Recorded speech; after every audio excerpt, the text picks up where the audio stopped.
Un árbol se conoce por su fruto, ha dicho nuestro Señor.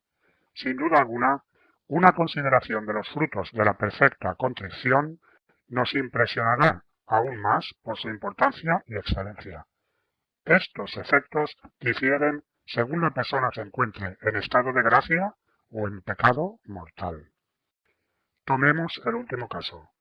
Una persona en estado de pecado mortal está enemistada con Dios, pero la gracia de Dios y el Espíritu Santo lo mueven al dolor y al arrepentimiento. En correspondencia con la gracia recibida, realiza un acto de perfecta contrición. ¿Qué cambio se produce en él? Exteriormente, ninguno. Sin embargo, en el fondo de su alma han sucedido cosas de las que los mismos ángeles se maravillan y se regocijan. Cosas más grandes que la creación del universo, también más grandes que la resurrección de Lázaro, o cualquier otro milagro visible realizado por Cristo durante su vida en la tierra. El efecto principal y capital que produce la contrición es la reconciliación con Dios. La contrición perfecta, enseña el Concilio de Trento, reconcilia al hombre con Dios antes de que se reciba realmente el sacramento de la penitencia. La reconciliación con Dios significa, ante todo, la justificación que San Pablo y San Juan nunca se cansan de describir, admirar y alabar en términos entusiastas. Estaban en tinieblas, ahora son hijos de la luz e hijos del día. Son renovados, una nueva criatura en Cristo Jesús. Han sido insertados en Cristo. Su vida fluye en ustedes. Ustedes están en Él y Él está en ustedes junto con el Padre, cuyos amados hijos son, y con el Espíritu Santo, del cual se han convertido en templos vivientes. Tales son los efectos de la justificación y, en consecuencia, de la contrición. La perfecta contrición justifica. Devuelve al alma la vida sobrenatural de la gracia. A través de la perfecta contrición, el alma recibe nuevamente toda la gracia santificante que tenía antes y también un aumento de gracia, en recompensa por su acto de perfecta contrición. Las palabras de la Sagrada Escritura parecen implicar esto. La iniquidad del impío no le hará daño en el día en que se aparte de su iniquidad. La contrición perfecta también restituye a la vida los méritos de las buenas obras, realizadas en el estado de gracia anterior, pero destruidas por el pecado. La contrición remite la culpa del pecado. Mediante la contrición perfecta se ha restaurado la luz y la vida de la gracia santificante. Por el mismo hecho, se ha perdonado la culpa de todos los pecados mortales y también de todos los pecados veniales, sobre los que se ha impuesto la contrición. Como un fuego que se ha apoderado de un bosque lo limpia a fondo, así el fuego del amor, contenido en la perfecta contrición, donde cae, quita y borra todo lo que pueda dañar la semilla divina, gracia santificante. Es la eficacia de la verdadera contrición, enseña el Catecismo Romano, que por su beneficio obtenemos inmediatamente del Señor el perdón de todos nuestros pecados. La perfecta contrición obra en nosotros el milagro espiritual prometido por el Espíritu Santo a través del profeta. Buscarás al Señor con todo tu corazón y con el cariño de tu alma. Si vuestros pecados son como escarlata, se volverán blancos como la nieve, y si son rojos como el carmesí, serán blancos como la lana. La contrición remite el castigo eterno junto con la culpa de la ofensa contra Dios. Hace un instante el infierno seguía bostezando bajo los pies del pecador. Ahora el cielo se le abre de par en par. Estaba bajo la esclavitud del diablo, ahora está en Jesucristo, y como escribe San Pablo a los romanos, no hay condenación para los que están en Jesucristo. Tengamos esto en cuenta, especialmente cuando visitamos a un enfermo o ayudamos a alguien en su última lucha. Quizás por alguna razón u otra no puede recibir los últimos sacramentos. Quizá no sea católico. Sea quien sea, se le puede enseñar fácilmente a hacer un acto de perfecta contrición por todos los pecados de su vida. Así salvará su alma y tendremos el inmenso consuelo y el gran mérito de haber sido el instrumento de Dios en su salvación. ¡Qué gran oportunidad de consolar al Sagrado Corazón de Jesús, quien en la cruz, sediento con una sed ardiente por la salvación de las almas, siente inmenso gozo por un pecador que hace penitencia? La contrición remite el castigo temporal, que queda por sufrir en esta vida o en el purgatorio, después de que la culpa del pecado y el castigo eterno hayan sido perdonados. Cuanto más intenso es el amor de Dios que anima la contrición, mayor es la parte del castigo temporal que se quita. Incluso puede suceder, enseña Santo Tomás, esa contrición que se deriva de los méritos de la caridad, la remisión de todo castigo, porque la contrición, aunque finita en su intensidad, deriva un poder infinito de la caridad, por lo que se aviva. La contrición es un preservador contra las faltas. Un pecado lleva a otro, pero también una gracia exige más gracia. La perfecta contrición nos reconcilia con Dios. Nos vuelve a hacer sus amigos e hijos amados. Él se lo debe, pues, a sí mismo protegernos con una providencia especial contra nuevas caídas. En virtud tanto de esta providencia especial, a las que nos da derecho, como de la caridad que la anima, la contrición perfecta nos hace volver a adherirnos firmemente a Dios como a nuestro bien supremo. Por tanto, es un excelente conservante contra las caídas. Finalmente, ten en cuenta que toda esta serie de efectos maravillosos se produce tan pronto como la contrición perfecta surge en el alma, tan instantáneamente como cuando Dios dijo, hágase la luz, y se hizo la luz. Dios pudo haber limitado su misericordia y otorgado la gracia de la contrición perfecta en ciertas circunstancias solamente, por ejemplo, cuando una persona está en peligro de muerte. Pero la misericordia de Dios no conoce límites. Dado que el hombre tiene el triste poder, o más bien la debilidad, de cometer pecado en cualquier momento y en cualquier lugar, Dios le ofrece la gracia de la perfecta contrición en todo momento y en todo lugar. Una dispensación verdaderamente maravillosa. La contrición perfecta devuelve la resurrección del alma, su regreso a la vida, su vida en Dios por medio de Cristo Jesús. La resurrección del cuerpo de Lázaro fue un gran milagro, porque para ese momento él había estado en la tumba por 3 días. Pero a través de la perfecta contrición, Cristo resucita diariamente almas que estaban muertas para Dios, quizá durante años. Si ahora un alma que ya está en estado de gracia hace un acto de perfecta contrición, es claro que no se trata de remitir la culpa y el castigo. Sin embargo, los efectos en este caso no son menos grandes. Todo acto de perfecta contrición produce en tal alma un crecimiento de vida sobrenatural, un aumento del amor puro de Dios y del odio al pecado, una unión más íntima con nuestro Divino Señor, más particularmente con su Sagrado Corazón, afligido hasta la muerte en el huerto de los Olivos, y una mayor semejanza con Él en la cruz. Si estos actos se repiten a lo largo del día, producen el precioso sentimiento de compunción, del que diremos algo más a continuación. Maravillosa es la eficacia de la perfecta contrición.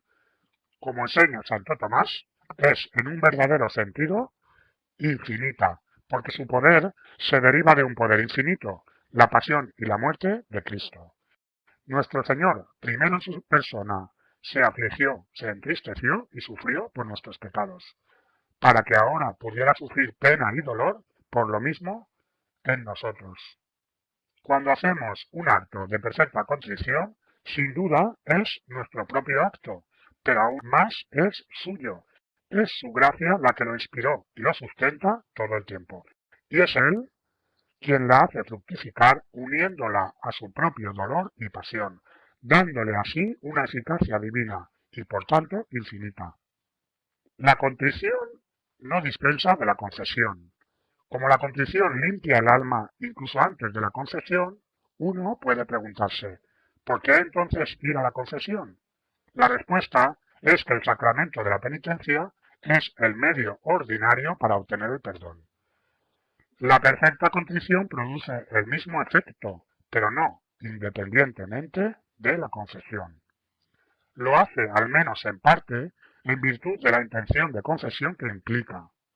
La reconciliación producida por la contrición perfecta no debe atribuirse a la contrición misma sin el deseo del sacramento, de la penitencia, cuyo deseo está incluido en la contrición, dice el Concilio de Trento.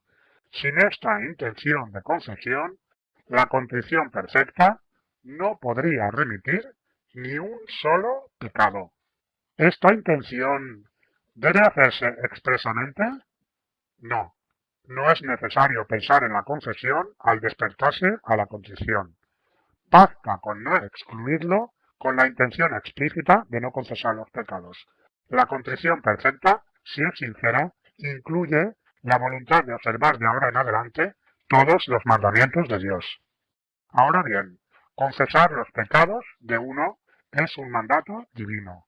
Por tanto, la intención de hacerlo está contenida en el acto mismo de la contrición perfecta. El Catecismo resume esta doctrina diciendo: la contrición perfecta tiene este valor especial de que por ella nuestros pecados son perdonados inmediatamente, incluso antes de que los confesemos. Sin embargo, si son pecados mortales, estamos estrictamente obligados a confesarlos. ¿Debemos aprovechar la primera oportunidad para ir y confesar los pecados mortales perdonados por la perfecta contrición? No, no existe tal obligación. Pero, por supuesto, es recomendable confesarse poco después. Si caemos en pecado mortal, dice el Catecismo, debemos hacer un acto de perfecta contrición y confesarnos lo antes posible. La contrición no reemplaza a la confesión, ni siquiera tiene la intención de disminuir la recepción frecuente del sacramento de la penitencia. La relación entre la contrición y la confesión se ilustra con la siguiente comparación. Cuando uno se encuentra con un accidente y se lesiona la mano o el pie, ¿qué hace?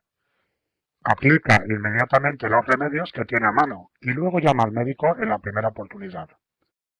Haz lo mismo por una herida en tu alma. Haz inmediatamente un acto de perfecta contrición, que es el remedio casero, y luego, lo antes posible, acude a tu médico espiritual, tu confesor. Cuando uno confiesa los pecados, ya perdonados por la contrición, ¿qué beneficio saca del sacramento de la penitencia? La ganancia es múltiple.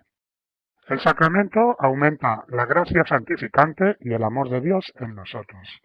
Disminuye el castigo temporal que aún queda por sufrir en esta vida o en el purgatorio. También nos proporciona gracias reales especiales que aumentan nuestro odio al pecado y nos fortalecen en la lucha contra las tentaciones. Estas gracias son propias del sacramento y no pueden obtenerse por ningún otro medio. La recepción del sacramento es también ocasión de renovar y profundizar nuestra contrición y propósito de enmienda.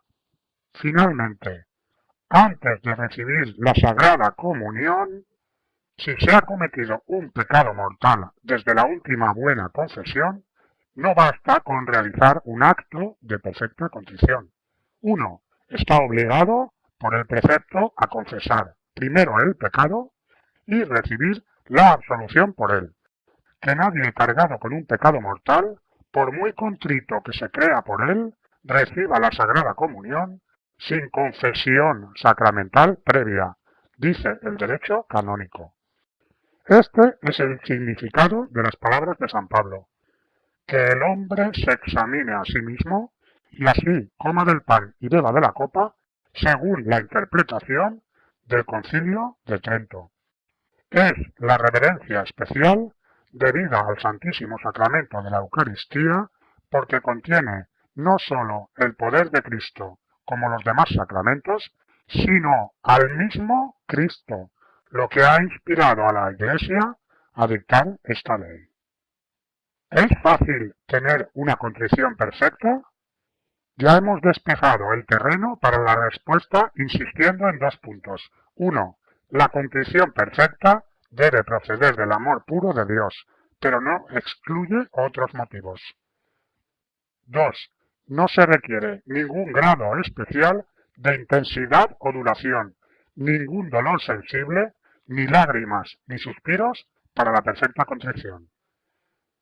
Evidentemente es más difícil hacer un acto de contrición perfecta que imperfecta. También está claro que los cristianos fervientes realizan actos de perfecta contrición más fácilmente que los tibios. Pero, ¿es difícil obtener la contrición perfecta para alguien que ha comenzado a arrepentirse de sus pecados?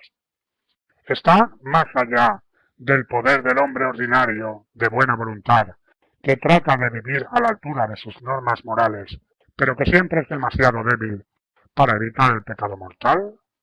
La respuesta es un no decidido.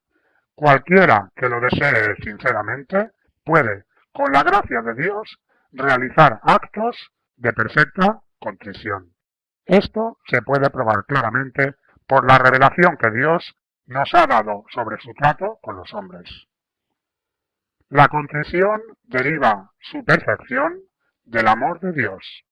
Por lo tanto, probar que los actos de amor puro por Dios son fáciles es, de manera equivalente, probar que la contrición perfecta es fácil. Tanto del Antiguo como del Nuevo Testamento, parece que Dios ha impuesto a todos los hombres un mandato estricto de hacer actos del amor de Dios. Jesús, cuando se le preguntó ¿cuál es el gran mandamiento de la ley?, respondió: amarás al Señor tu Dios con todo tu corazón, con toda tu alma y con toda tu mente. Este es el mayor y el primer mandamiento. Ahora, Dios es Padre. No hay Padre como Él. Sus sentimientos son evidentes por el hecho de que cuando todavía éramos pecadores, envió a su Hijo unigénito al mundo y lo entregó por nosotros. Su propia cualidad, dice la Iglesia, es tener siempre. Su cualidad característica, dice la Iglesia, es tener siempre misericordia y de sobra. Su misericordia es de generación en generación. Canta la Santísima Virgen en su Magnificat. ¿Y quién conoció al Padre Celestial mejor que María, ella misma el espejo creado perfecto de la misericordia de Dios? ¿El Padre carga a sus hijos con duros preceptos? Dios aún menos impone imposibilidades. Al ordenar, como dice el Concilio de Trento, Dios te exhorta a hacer lo que puedes y a orar por lo que no puedes. Y como prueba de esta afirmación, el Concilio cita a San Juan, quien dice que sus mandamientos no son pesados, y las propias palabras de Cristo: mi yugo es dulce y mi carga ligera. Cuando Dios manda, al mismo tiempo ilumina. Cuando pide algo, da la fuerza para hacerlo. Por lo tanto, el mismo hecho de que nuestro amoroso Padre Celestial, que conoce la ignorancia y la debilidad de las masas de hombres de todos los tiempos y lugares, nos exija realizar actos del amor de Dios, es prueba suficiente de que debe de ser fácil realizar tales actos. Para que se cumpla el mandamiento del amor, escribe San Francisco de Sales, Dios no deja a ningún hombre vivo sin proporcionarle abundantemente todos los medios necesarios. Él nos da no la mera suficiencia de los medios para amarlo, y para amándolo salvarnos a nosotros mismos, sino también una suficiencia rica, amplia y magnífica, tal como debe esperarse de una generosidad tan grande como la suya. Llegamos a la misma conclusión con otro argumento. Dios quiere tener a todos los hombres. Por eso, su providencia proporciona a todos, sin excepción, los medios para reconciliarse con Él.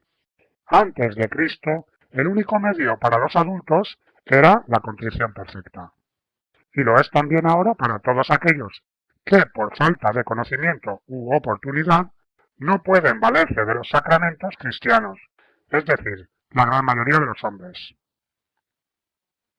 ¿Quién, entonces, puede tolerar la idea de que esta tabla solitaria, la contrición perfecta, así hecha necesaria por Dios, sea tan resbaladiza que solo unos pocos puedan agarrarla y sostenerla, o que sería tan difícil entrar en esta arca de salvación que la gran mayoría de aquellos a quienes está destinada deban permanecer fuera de ella y perecer en el diluvio? Esta conclusión se ve confirmada por el hecho de que la Iglesia nos insta constantemente a realizar actos de perfecta contrición. Lo que enseña oficialmente en sus catecismos a todos sus hijos, en el mundo o en la religión, analfabetos y eruditos, tibios y fervientes, pecadores y santos, es un acto de perfecta contrición. Ahora bien, la Iglesia, tierna madre, pia mater ecclesia, no exige de sus hijos nada que esté fuera de su alcance. Por lo tanto, sin lugar a dudas, en su mente, la contrición perfecta es fácil para todos. Solo una cosa puede dificultarnos las cosas: nuestra falta de confianza en la misericordia de Dios y en los méritos infinitos de Cristo. Oh Dios mío, creo, ayuda en mi incredulidad. Transfórmalo, te lo suplico, en esa confianza ilimitada que animó a tu querida niña, la pequeña Santa Teresa. Ella escribe: no es porque haya sido preservada del pecado mortal que me elevo a Dios con confianza y amor. Siento que aunque tuviera en mi conciencia todos los delitos que se pueden cometer, no perdería nada de mi confianza. Iría con el corazón roto por el arrepentimiento y me lanzaría al corazón de mi Salvador. Sé que amaba al Hijo pródigo. He escuchado sus palabras dirigidas a Santa Magdalena, a la mujer adúltera, al samaritano. Sé que toda esta multitud de ofensas serían tragadas en el abismo en un abrir y cerrar de ojos, como una gota de agua arrojada a un horno en llamas.